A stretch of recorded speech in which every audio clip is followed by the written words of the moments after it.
I already told her that you're the right choice. But Hi. Hello, everyone. How are y'all doing today? Brad, we're live. Okay. Can I see anybody?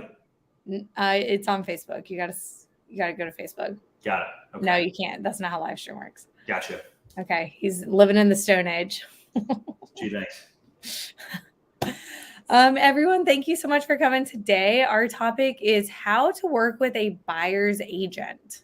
And we have here Brad Clarizio with the Clarizio home team.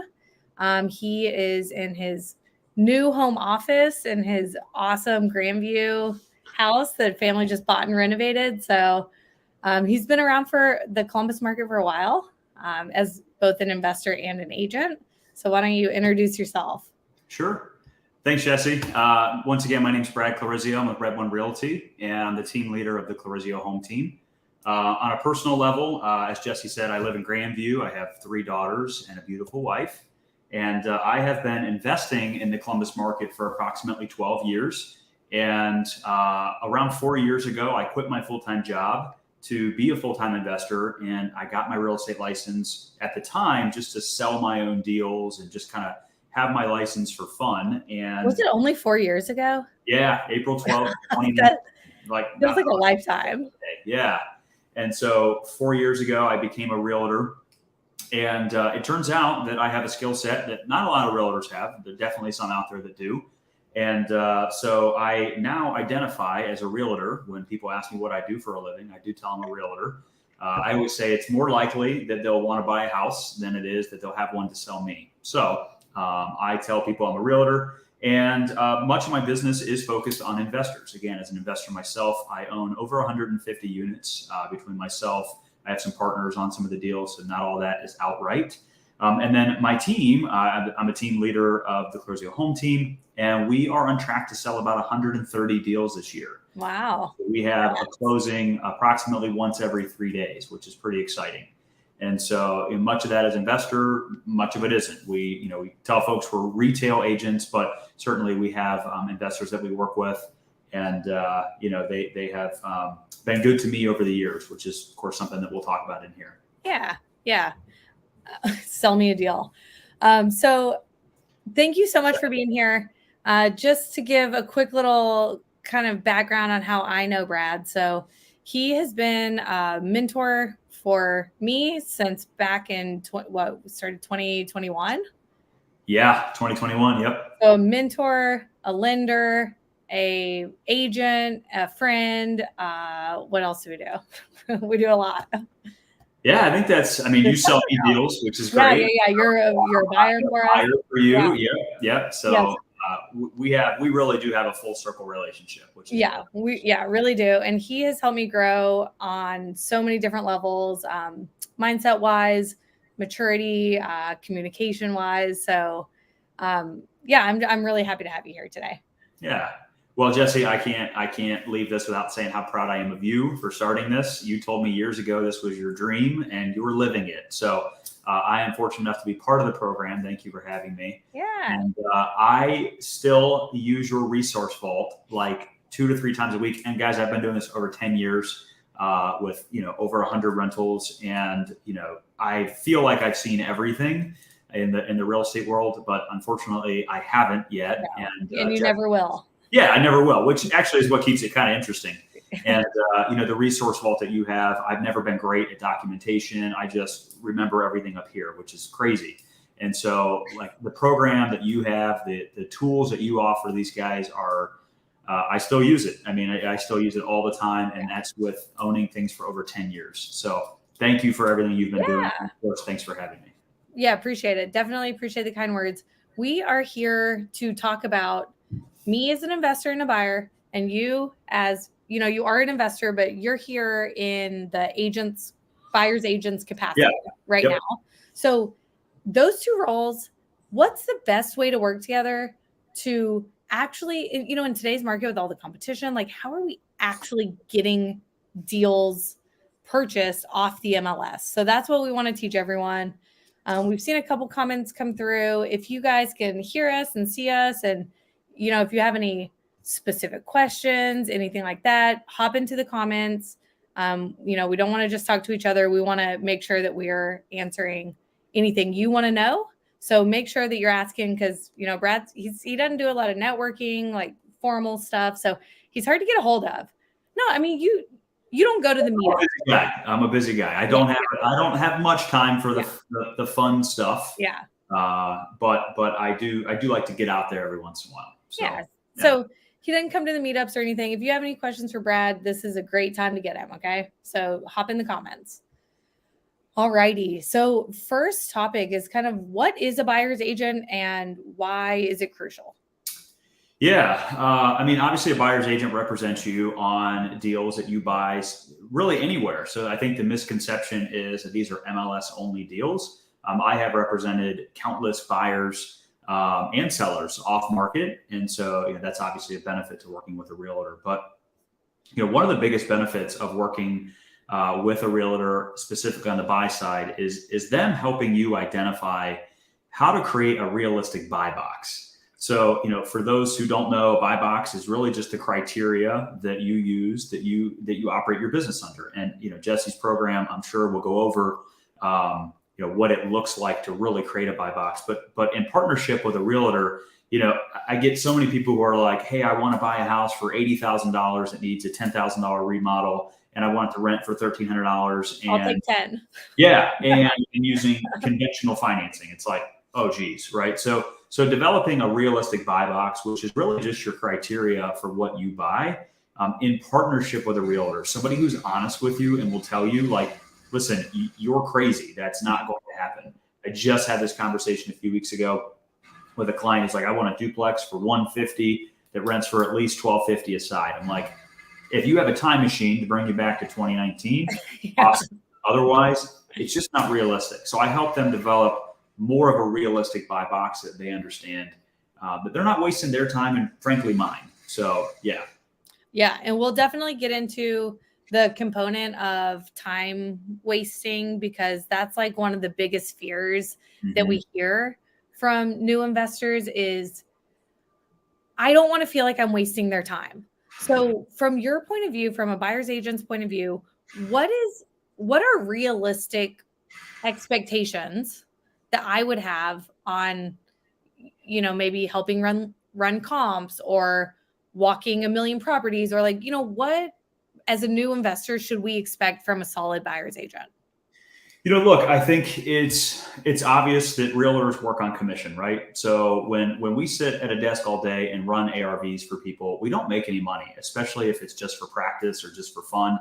And the reality is, this is how we feed our families. And so, Jesse, one of the things I love about you is I feel like no matter what, you always take care of me, and not just financially. It's maybe through referrals or just other opportunities that you can provide these realtors. Let's say you're wholesaling and you're just starting to get into buying, give your realtor the first look at, one of your wholesale deals for some of their other buyers. So to me, it's not necessarily about time wasting. It's, are you adding value? Obviously, financially, duh. That's why we're all doing this. The reality is we're all doing this for money. But just outside of money, what value are you bringing to your realtor? I know it's supposed to go the other way, but when you are asking somebody to do all these things for you that a lot of times doesn't have a commission attached to it. I'll use an example. This morning, Jesse texted me 9 a.m. It was a tricky one. Yeah. And said, hey, I need some comps on this house. I'm going to buy. It's off market and it's going to be a rental. So to me, no commission, no commitment, right? Because she's not flipping it. So, that's okay. I don't mind doing that for Jesse or any of my buyers at all, because I know that that's going to come back to me at some point, right? Whether it's through friendship, Jesse, or, just the other things that Jesse brings to my business. She has referred retail clients to me, friends and family that need to sell their home or want to buy a home. I mean, it's really about a long-term relationship. Yes. Versus just a localized, single, isolated deal. So when Jesse asked me that, I'm not going to say, hey, I'll do it for $75 or something. I've heard of that stuff. It's really, don't feel bad about asking a realtor for their help, as long as you're going to stay loyal to them and provide value. So I'd say all of my clients are super loyal to me. I am their realtor. And so when there is a deal that's presented to them, they make it known that I'm their realtor and that I'll be helping them. And so, of course, I never mind helping out with those things. What would you say to someone who's like maybe buying their very first deal and they don't do off market direct to seller marketing, or maybe they don't have a deal to bring you? What, outside of referrals, like how can they make your relationship strong and smooth? Oh, geez. I mean, look, as a seasoned realtor myself, right, I can sniff out somebody who's a serious buyer or not a serious buyer Okay. instantly. And notice I didn't say experienced buyer. I said serious buyer. Mm, So I have worked with many first-time buyers. I have no problem with first-time buyers, but be confident, right? So when if I'm, realtors really should interview their clients as much as clients interview their realtors. yeah.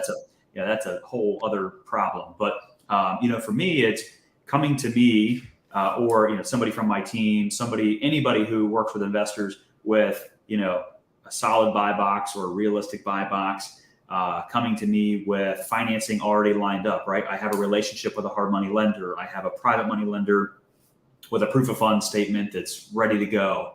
All the things that we look for in identifying a serious buyer that eventually will be experienced, right? I mean, we all start somewhere. And so I can spot a tire kicker from a mile away and I don't have time for it. And most good realtors do not. On the flip side, partnering with a new realtor is also very beneficial for a new investor. Yes. And so building that relationship from the ground up, like you guys are both learning, right? You both make mistakes. My realtor, until I became licensed, is my best friend from high school. I was like his second deal ever. He had no idea what the heck he was doing. And we learned together. And so, he's not an investor himself. And ultimately that became a bit of a problem.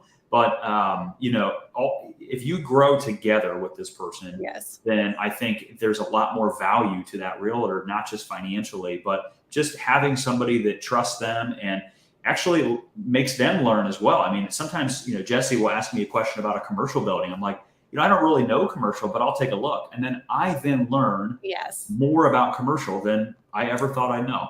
And I want to add that when you're growing together like that, you are not, it's this agent who's new, they have a broker, right? They're not just going at it alone where you guys are going to fumble through together. Like they have someone who, if they're unsure, they can go ask an experienced broker who's overseeing their behavior, right? Yeah.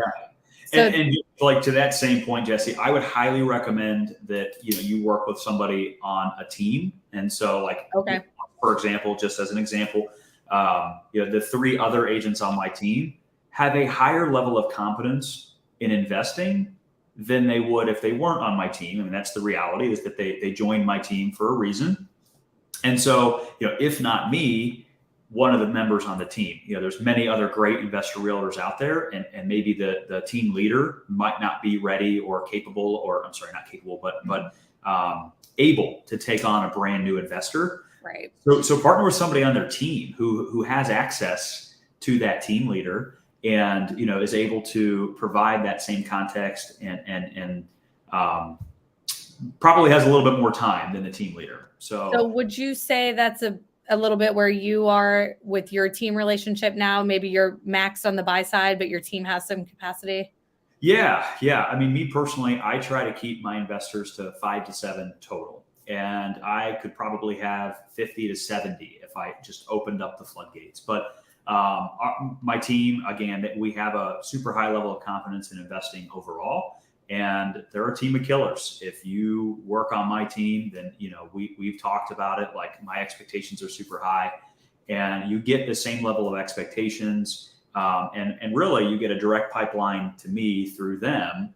But they have a lot more time and they're able to help with and they're all looking to grow their client base as well. So that's that mutual relationship that really would work out for, but it's not just my team. I'm not here to tout my team. It really is. There are a number of great investor agents that run teams that would be a great fit. And I think that the takeaway that I want our new investors to walk away with here is that there are people who are equally as passionate as you, who may not have a ton of hands-on experience, but they're under someone who, so they have the best of the knowledge and also the best of the time and availability. So Right. those are the people that you should be targeting to bring on as your agent if you're just getting started.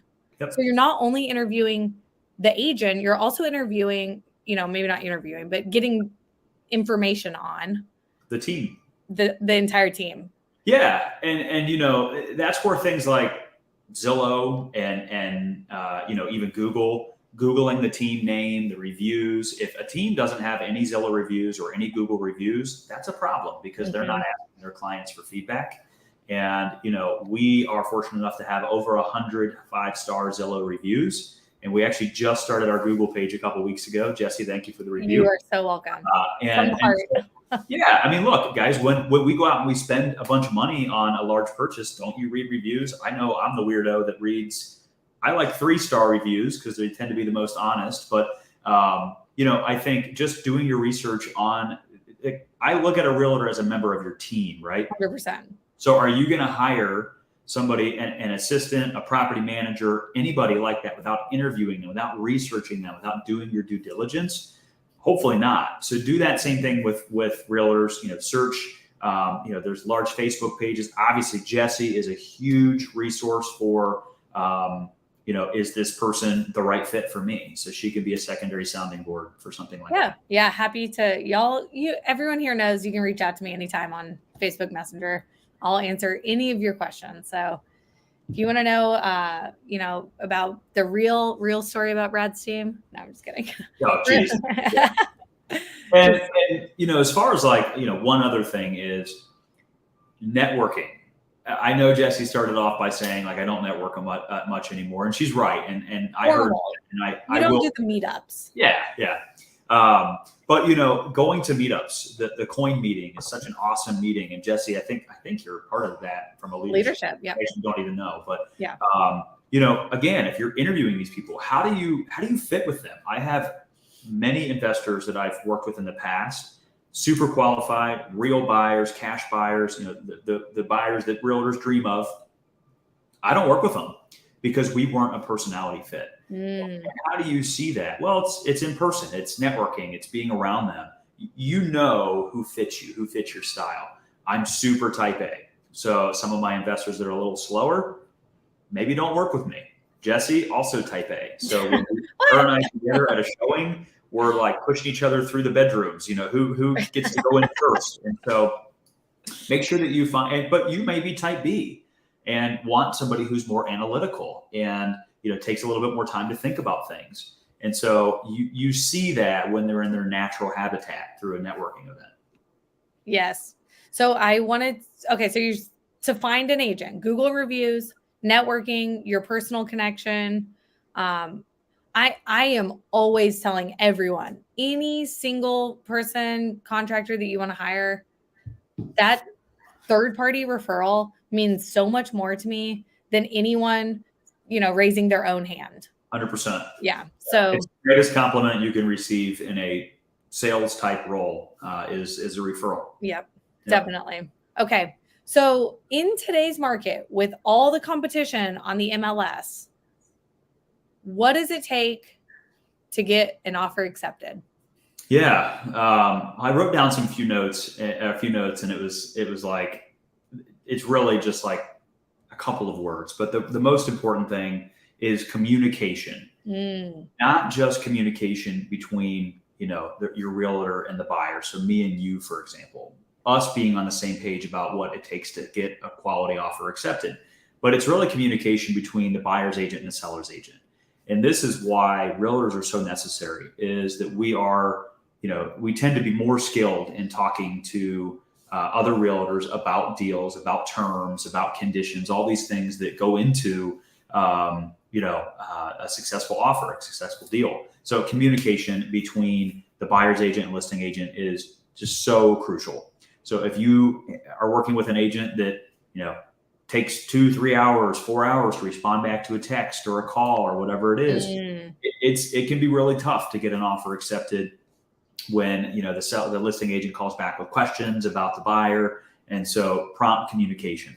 Okay. The second thing is decisiveness from you as the buyer. Yeah. So guys, good MLS deals are, they're hard to come by, and you really have to be quick. But they're there.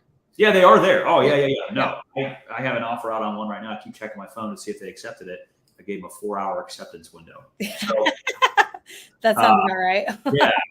So being decisive, what do you look? This fits my buy box, which again goes back to getting started with a realtor is creating your buy box.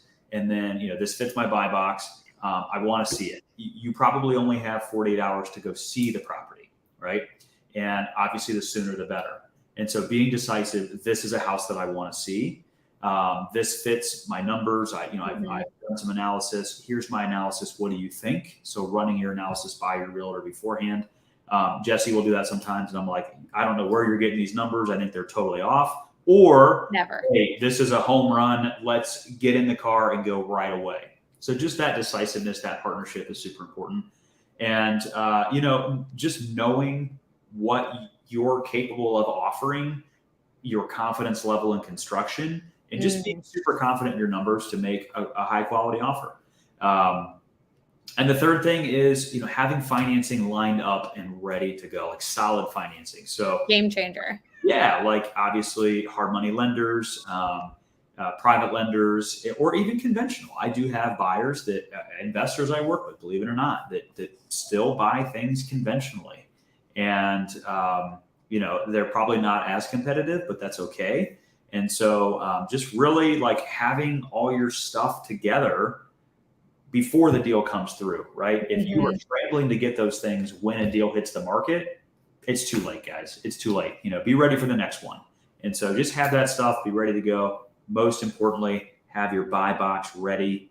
Know what you're looking for. We could like to call it you're on deck. So you have your lender on deck, you have your buy box, you have everything that you're going to need to do is ready for when the time comes. Like you just run the plan. That's exactly right. Yeah. That's exactly right. Yep. Just being ready. Well, we have a few minutes left and we have some questions from the audience here. So thank you all so much for coming. And let's see what we have. If you have anything else, we'll probably solve a few minutes. So let's see. We have Joe is asking any guidance on forming a realistic buy box criteria would be helpful. Like how do we determine in today's market with the help of an agent, how do we decide what is realistic? Yeah, I mean, honestly, I'm going to kind of send you back to Jesse's program on this, where she talks about. I didn't tell him to say that. She really did. I mean, that's the truth, though, is that like the tools that she offers helps you analyze a deal that fits your criteria. Yeah. Guys, my criteria is probably different than all of yours. I buy, I buy super aggressively. I buy extensive rehabs. That might not be right for your first deal. So as far as like the buy box and establishing a realistic criteria, you first have to decide, like, what do I want my brand to be, right? So I don't buy in certain areas. It's just a personal preference. I'm born and raised in Columbus. So there's areas that no matter how good they get, I still remember them as the old one. And so if you look at a picture of all of my houses, they're going to look very similar. Yeah, same.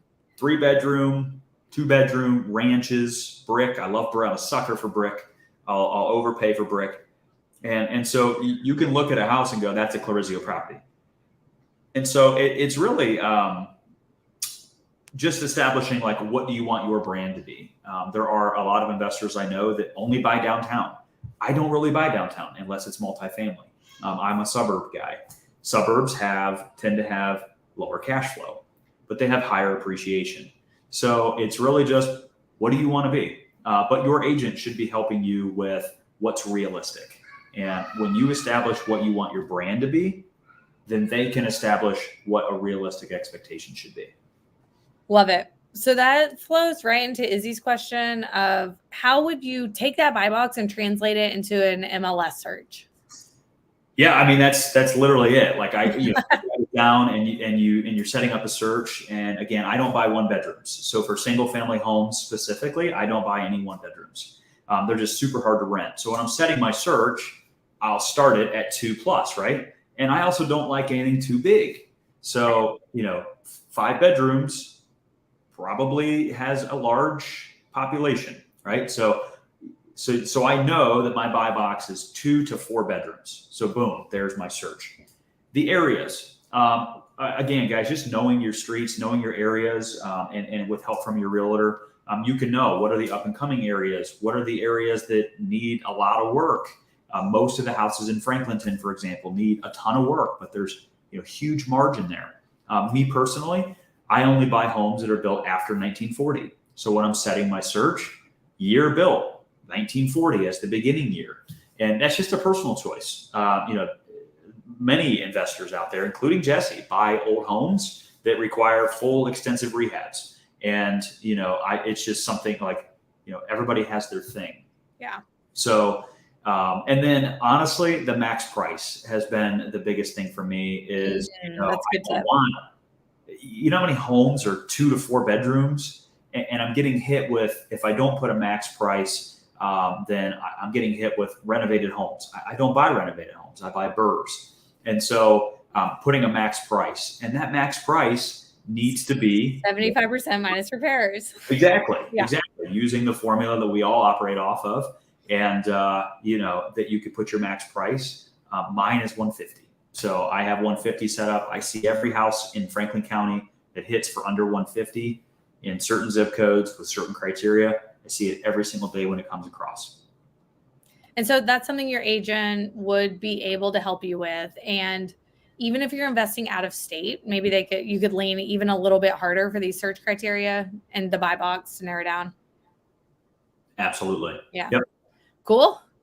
So Brandon asked, in the beginning, you said you had a different skill set that most agents don't. Read the rest, Jesse. What? Oh, no, I know. Well, come on. We had to throw some fun in there. Thank you. Yeah.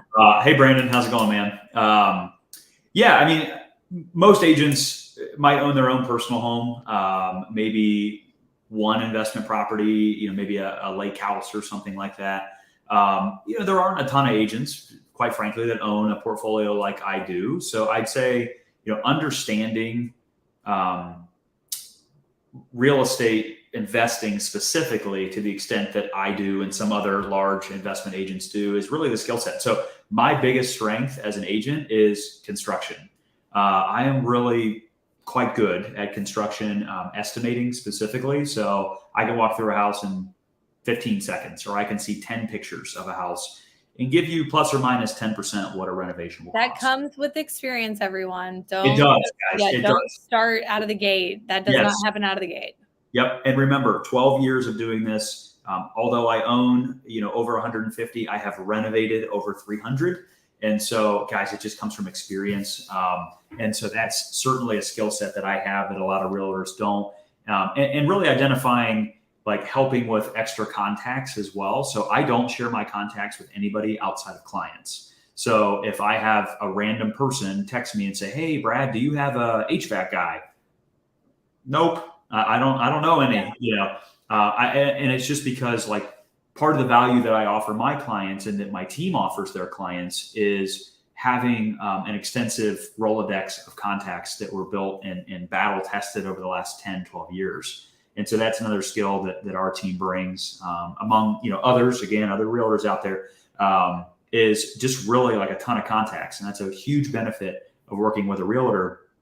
Title companies, insurance, contractors, all these things that lead to a successful real estate transaction. And a transaction isn't just the buy, sell, it's everything in between. Realtors are great points of contact for that as well. Awesome. Thank you so much. Okay, we're running low on time. Last question was another from Izzy that is about bringing clients off-market deals if the seller doesn't want to pay a fee. Did you make her ask that question? No. Okay. No, she's a newer agent. She's a Rentals Made Easy student. She's an absolute go-getter. Awesome. I love it. I'm not Izzy. It's great to meet you. So, I wrote down on here, there's a little category I wrote that says other. It's outside the box of what Jesse gave me. And I'll one give him 4 questions, you guys. 4 yeah, questions. well, I'll go through this quick because I know we're low on time. But one thing, guys, if you're a realtor and you're listening to this, I want you to be clear that you are not somebody's bird dog, which is running around to all these properties, doing all this work for them, taking pictures for them in lieu of them going to see it yourself, and hoping that they want it. So I think newer agents are more apt to do more work than they should. And so I think it's important to establish clear expectations with the investor you're working with, that this is what I do. I will go see the house with you. And sometimes I'll go myself. I don't want to take it too far. But what you shouldn't be doing is running all around for out-of-state investors, going to look at houses, going to look at 30, 40 houses, and then they find another realtor and they end up buying it with them and you make nothing. So that goes back to that relationship piece. I would say if it's a flip and you will have the opportunity to sell it when it's done, do not take a commission on an off-market deal. That's my personal opinion. If I bring a deal, a couple days ago, Jesse, I should have sent this one to you. Sorry. I just brought an off-market deal to one of my investors that they're going to flip. I got nothing for it. I actually did quite a bit of work and I got nothing for it. But when they go to list it, it will be with me. I don't have an agreement signed, but because of our relationship, I know there is no chance it goes on the market with anybody but me. And so I'll make my part eventually. If it's a rental and you specifically bring the off-market deal, then I think that you should tell them upfront that hey guys, listen, I don't get paid on this by the seller. And so the fee would be passed along to you. This deal, I'll help you throughout the entire thing. And one of the benefits that I try to remind clients of is working with a realtor actually triggers E&O insurance. And so realtors carry specialized insurance that cover the party that they're protecting in the event, or they at least cover themselves, and it gives an extra layer of protection. That's errors and omissions. Errors and omissions. Yes. Thank you, Jesse. And so, you have to show your value. And sometimes you have to spell it out for people to say, I don't get paid on this if they're buying it as a rental. So there will be a charge, and maybe it's not all 3%, maybe it's just a transaction fee or whatever it is. But you don't need to get rich on one deal. You need to get rich on 100. And that's my motto as I operate is if I took a fee on every single deal that I helped broker, I probably wouldn't have some of the extensive relationships that I do now at this point. So you have to show your value so that when you bring it up, they don't mind at all. All right, I'm done. Okay. Well, thank you guys all so much for joining us. Brad, where are you going to the dentist? What do you? I do have a dentist appointment. Yeah, Yes. you got a dentist appointment. Has to run those pearly whites. And I just want to let everyone know that we are doing a 90. What? Get back here. We are doing a 90-day challenge to buy your first rental property. So we're launching that September the 4th. There is an elaborate 12-week plan, step by step. Brad has a lesson in there on specifically working with agents. So you get to see him again. We are accepting only 10 spots for this round. And I am so confident that this is going to work for you that I can guarantee that you'll buy your first rental property within 90 days, or I will work with you until you do. So that's a guarantee. Okay. That confident. And Brad has a lesson in there. So if you want more of him, that is a great place to find him. Right. Thank you everyone so much. Thanks everybody. Thanks for attending. Yeah. Okay. Appreciate it. Thank you.